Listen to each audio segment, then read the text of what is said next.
Chuck Scott listens to our show all the time. He has a question that sounds a little like a question we've had a week or two ago. Scott writes in, he has a rental condo and the unit above leaked in the bathroom. Oh.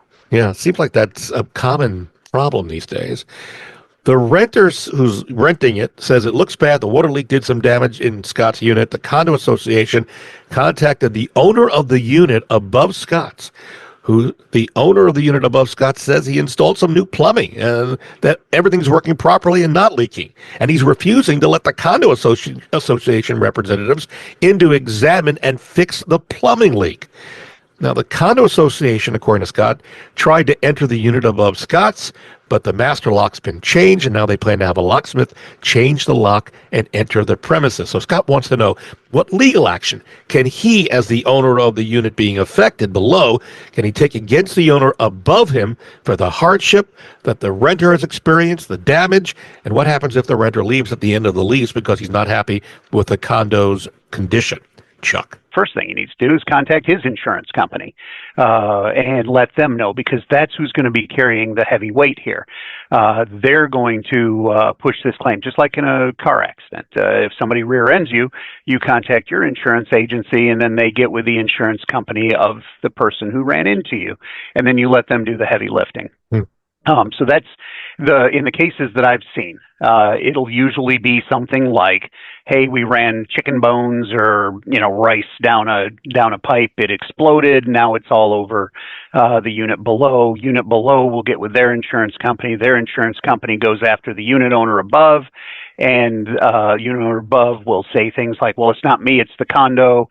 And then you get into a big wrestling match. I understand that the judge in the courtroom will play referee. Mm-hmm. Just out of curiosity, if Scott contacts his insurance company, won't his rates go up? Not necessarily. Not necessarily, but right. It's possible. But that's why you get insurance. Okay. Yeah. If he wants to take on the cost of all the attorneys and getting things fixed, well, that's up to him. But that's why you have insurance, is for just this sort of situation. So Scott and I have been going back and forth via email. He says the condo association is getting a locksmith to, if the owner... That strikes me as a little odd. To get into the unit. Yeah, for them to get into the unit. Because the master key's been changed. Yeah. Condo associations generally don't have that right to just go in. It's not like they're landlords. At least not that I'm familiar with.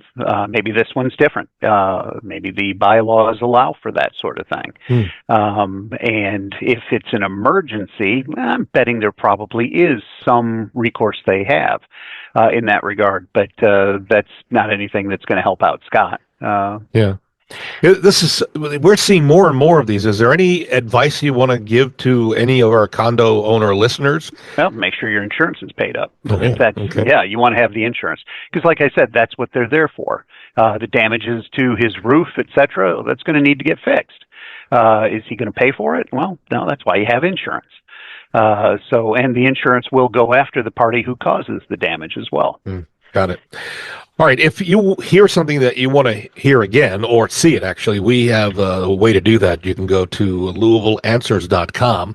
LouisvilleAnswers.com. That's a redirect to our YouTube channel where you will be able to see as well as hear these questions and answers.